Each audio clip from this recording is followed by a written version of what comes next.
This video was not sponsored by Amazon. The past 10 years of cinema were undoubtedly shaped by superheroes. With the success of The Dark Knight in 2008, movies based on DC Comics would take on a darker, grittier tone than the cheesy attempts of the past. The competition to these movies would see Disney raking in big bucks for their own cinematic universe based on Marvel Comics. Without a doubt, superhero movies were all the rage. 11 of the top 25 best-selling films of the decade were superhero movies. Trends do come and go, but the hype for these films was nothing to scoff at. Even a skeptical bloke like myself was hyped up by Avengers Endgame. But during 2020, I personally don't feel an ounce of excitement for that kind of thing anymore. With the superhero horizon appearing as though there's no end in sight for this stuff, a rather worn-out feeling for the genre bubbled up inside me. What's the antidote to this feeling?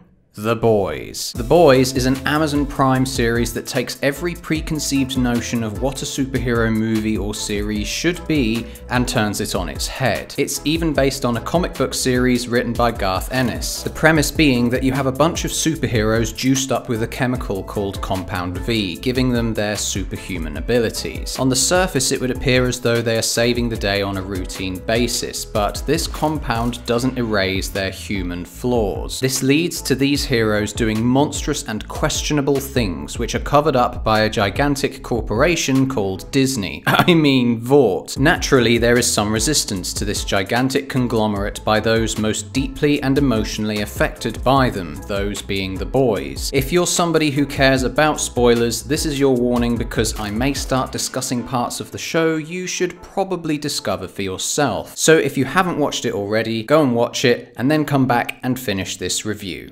Thank you for being an upstanding citizen. Monopolies may have been outlawed in the United States 130 years ago, but that hasn't stopped Disney from gobbling up as many properties as they can. Don't get me wrong, Disney has created some beautiful and culture-defining works over the years, but The Boys takes a far more cynical approach when it comes to Hollywood and the businesses that operate within that umbrella. The fictional company Vought, that essentially owns the superheroes and the compound that creates them, act in very familiar ways. They own a theme park outside of Paris, produce movies that generate billions of dollars in revenue, have their own streaming platforms like Vought Plus and Voughtify. The Vought Studios logo looks very familiar, and most significantly, Vought possess their own news network, the latter of which is used several times in the series to create the narrative around the company's activities. If they own the media, they own the truth. This is best seen with Butcher being accused of killing Madeline Stillwell, reenacted by actors to distort the truth in painful fashion. There is also the fantastic adoption of merchandising we see throughout the series too. You can't wander into a supermarket nowadays without a packet of peas or skin lotion being branded with some form of intellectual property. This works marvelously in the show at displaying characters' grief and trauma. More on the nose is the character Stormfront and her affiliations with the Nazi Party. No doubt this was a nod to the many myths and rumors surrounding Walt Disney's alleged anti-Semitism.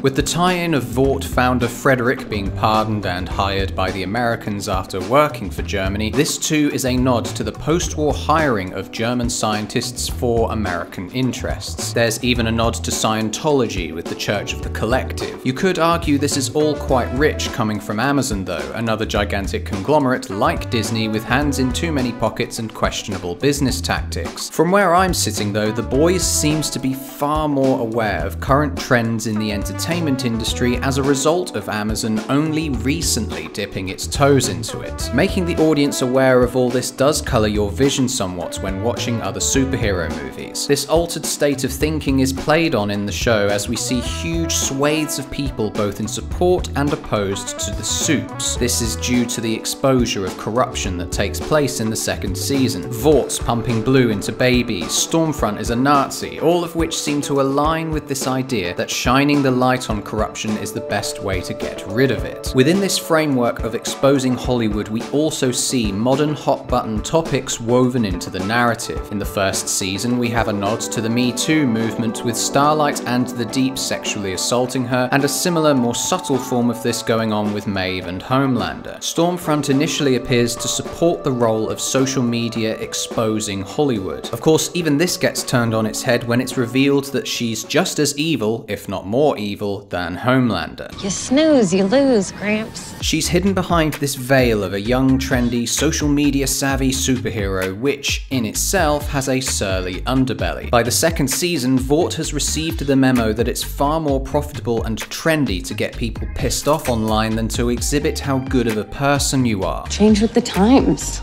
God knows I did. As we reach the finale of Season 2, it's clear that business really is the motive, always has been and always will be. Having this put in front of us reminds us of the hyper-competitiveness between the seven. Talking points, public image, branding, all displays a very ugly corporate environment under which superheroes and superhero media operate. To mock this idea, The Boys shows us film sets, editing suites, marketing research sessions, lawyers handing out non-disclosure agreements left, right, and center. All the corporate shenanigans and damage control from Ashley make this show absolutely hilarious. The most amusing parts for me surround the diversity lunacy that plagues the world's businesses. With superhero media being so popular, it's unsurprising that they are the prime target for complaints of that nature. One of the most sinister aspects of this came in the form of Starlight's quote-unquote feminist outfit. Despite her opposition to the costume, seeing a young girl expressing her excitement at getting a revealing costume of her own makes for bittersweet humor. All the buzzwords like "girls get it done" have some amazing payoff by the end, and even Maeve's sexuality becomes a marketing campaign to a painfully hilarious degree. I'm gay. All the silent suffering Maeve endures culminated perfectly in the recent finale, when she confronted Homelander about the plane he refused to save. Considering most of Season 2 had Homelander reclaiming and adapting his reputation, to have him brought so low by a threat of a similar nature to Stormfront was thoroughly satisfying. The final aspect I want to touch on in this segment is the connection between acting and lying. The Seven just basically play themselves in the movies, and are so good at lying that they can even create film sets for Homelander's fake home. Fakery plays a huge role in this show, from twisting the narrative to political campaigns. Trash bag on the beach, please. Background. Put the trash bag on the beach. Starlight's the only one who is honest and tells the truth, and gets vilified for it. Even Deep's confession of sexually assaulting Starlight is filmed without sincerity, as we see all the outtakes of him obviously reading from a teleprompter. Given the lengthy amount of time that superheroes have been in the mainstream, it'd be fair to say those teenagers who saw the Avengers back in 2012 are going to be adults now. It would be fair also to say that The Boys has come along at the perfect time for young adults and mature audiences. Boy, they do not hold back on anything. I particularly liked how the first season opens with one of the most gory deaths in the whole series. This death introduces the idea of human frailty, as well as giving the audience the perfect hook for things to come. It's essentially saying, you want an 18-rated superhero flick? We're going to put Deadpool to shame. It's not just blood and gore that The Boys can boast of. Look no further than the scene with A-Train's girlfriend in the first season. Sex, drugs, and extreme violence are fused together as a landlord gets his head crushed in by a girl sitting on his face that's jacked up on Compound V. I honestly have never seen anything like this on TV before. To create some mid-ground with this topic of drugs, we do have Frenchie as our MDMA LSD user, but it's the way the show makes a parallel between Compound V and heroin that hits a nerve. Not only does the show satirize Hollywood, but uses the application of superheroes in the military to hold a mirror up to the USA and its industries making weapons for and against their enemies. It reflects the huge expenditure taxpayers contribute towards the maintenance of the biggest military in the world. The show questions the the US's role on the world stage. Is it for defense, or is it to act as a global police force? When it is revealed in the first season that Homelander has given Compound V to terrorists in the Middle East, this also reflects the US's justifications, real or not, to go to war and to go out into the world and enforce its ideals. Another time this mirror was held up was when they tackled religion, specifically modern Christianity in the USA. As everybody in the world becomes more connected through the internet, it becomes clear that elements such as exclusivity, homophobia, and sex before marriage are simply outdated modes of living. Instead of setting out to cure uncertainty and existential fear, it now does the opposite. This seems to be what the show is getting at when Starlight gives her speech at the Believe Expo. Even though she herself has experienced sexual assault at her workplace, she doesn't consider herself spoiled and doesn't believe anybody else should either. Something that the second season utilized brilliantly was the insidious reality of absent mothers and fathers. To see Homelander tormenting Becca over their son's upbringing really tortured my soul. A man who had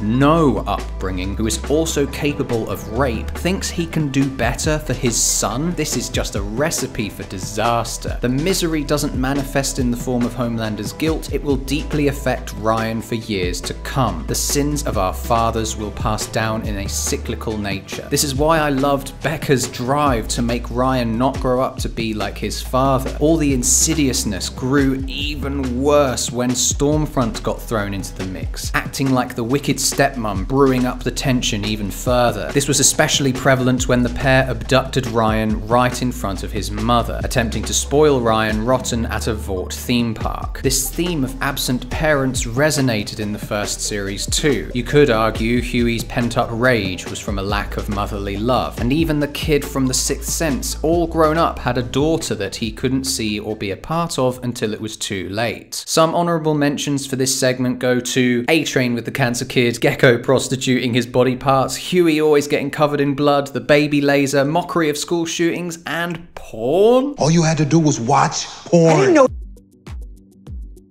One of the best elements of this show is undoubtedly the characters. Instead of having to dedicate entire movies to developing superheroes, they change and develop alongside the non-soup characters. Let me start by saying we have the ultimate head honchos for both the boys and Vought, because neither leader of these factions are inherently good, but are simply out for each other's destruction. Butcher, the craziest boy on the planet, is almost entirely driven by revenge. I think he's supposed to be British, but I think Carl Urban's Kiwi heritage throws that notion to the wind. Regardless, he does have a very definitive voice. He always manages to get his way, perhaps at the cost of his soul. Homelander, on the other hand, simply has no soul. He may be the strongest man in the world, but is actually a massive baby, craving for milk and afraid of his own 8-year-old son. Both characters seem to show up at the most inappropriate times with dread-inducing music and two-faced sarcasm. It may appear as though there's not much in the way of differentiating these two characters, but this is where our protagonist Huey fits nicely into the picture, acting as the counterweight to Butcher's anger. This is in part due to Huey's previously mentioned suppressed aggression, but also because Butcher can in turn make Huey confident and manly. The awkward situations they wind up getting themselves into are delivered and performed excellently, with some cracking dialogue. The two seasons differentiate themselves through character exploration. Huey takes up a much larger role in the first season, where Butcher takes the helm in the second. It definitely felt like Huey's PTSD kind of vanished in the second season, but you could argue that this was a result of Annie entering his life, who is the perfect love interest for our protagonist. Firstly, because she's the soup whistleblower within Vought itself, and secondly, her relationship with Huey displays a modern exploration of gender. One has to earn enough money to be deemed suitable as a mate, the other must continue to look pretty and strong. Both suffer this anxiety of trying to become strong as steel in spite of the horrific things they've had to endure. Both had single-parent upbringings and are the antidote to each other's sufferings. Huey is somebody Annie can talk to, and she is an inspiration for him to knuckle up and point the finger at Vought for killing his girlfriend. The antagonistic faction of the show contains highly powerful individuals that are plagued by their human flaws. They might be invincible invincible, but they still feel pain. Characters like Homelander and Stormfront don't get the same emotions from overcoming adversity, because adversity isn't something that blocks their path. They are so powerful that sex and pain are the only things that give them any purpose in life. Intriguingly, Homelander does display seemingly affectionate feelings towards Stormfront by getting her flowers. This doesn't last long though, as the sound of the ticking clock goes by as Homelander realizes he has nobody else to talk to and just destroys this inkling of affection in the blink of an eye. It's easy to say that Homelander deserves all this because, yeah, he's a piece of shit,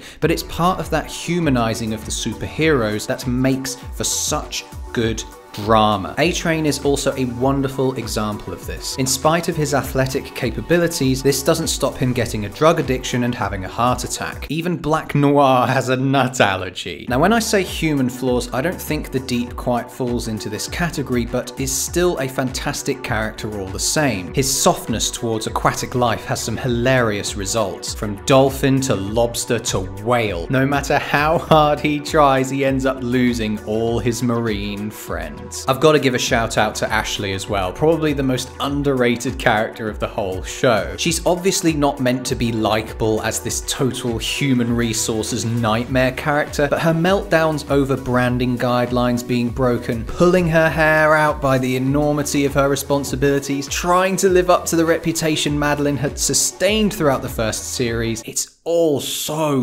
good. There's a similar flawed characters thing going on with the boys as well. Mother's Milk, for one thing, has a family and appears to suffer from OCD. His soppiness for his wife contrasts brilliantly with his bulky build and attitude for great comedic effect. You think it's funny though, but both the Seven and the boys share this reluctance towards having close friends and family. Frenchie will always be haunted by his failure to save Mallory's grandchildren, and likewise Kimiko is traumatized by both the memory of her parents and thus unable to speak, and the killing of her brother by Stormfront. All these flawed heroes build up a hierarchy of power with Homelander and Butcher at the very top.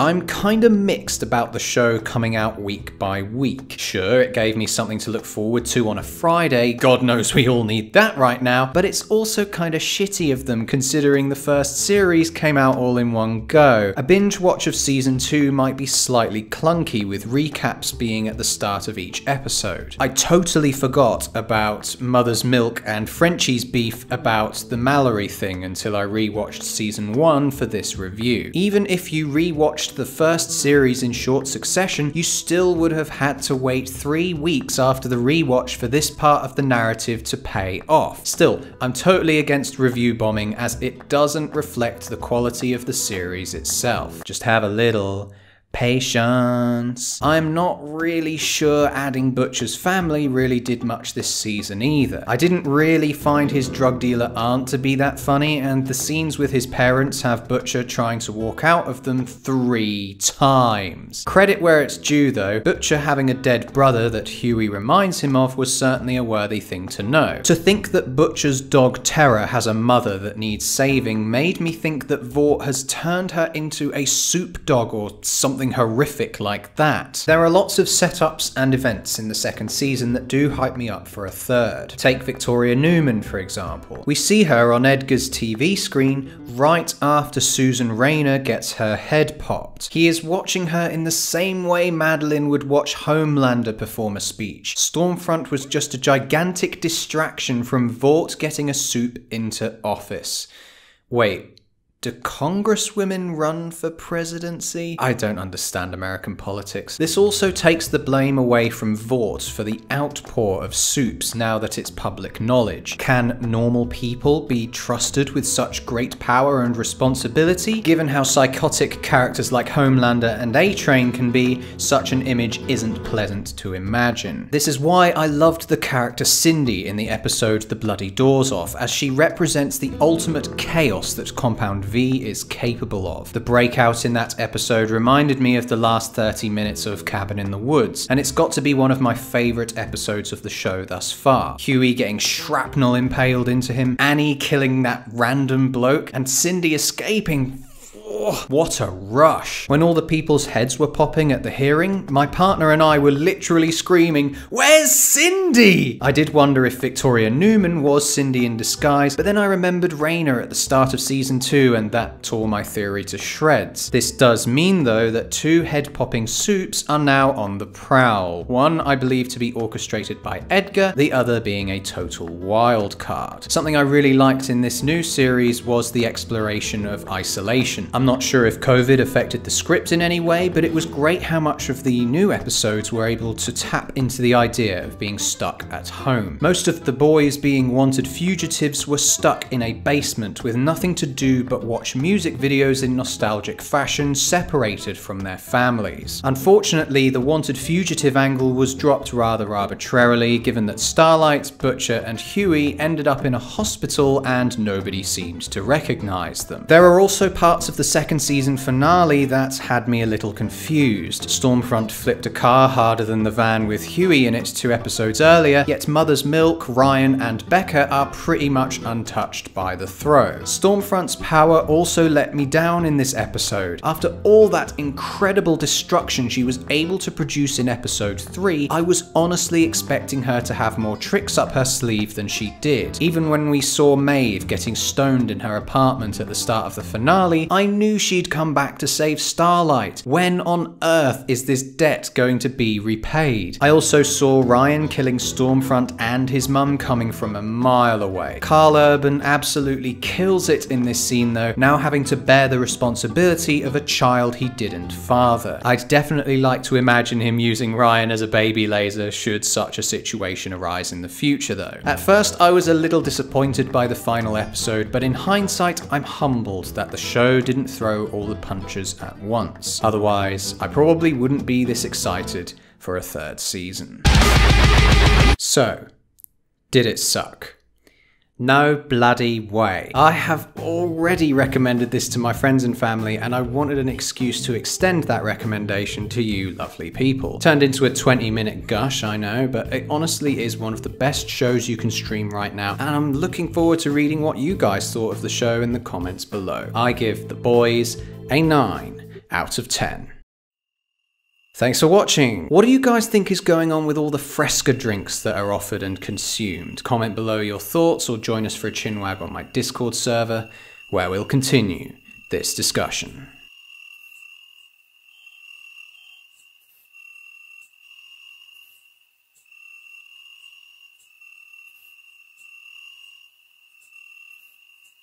I can't remember the last time someone made me a good cup of cha.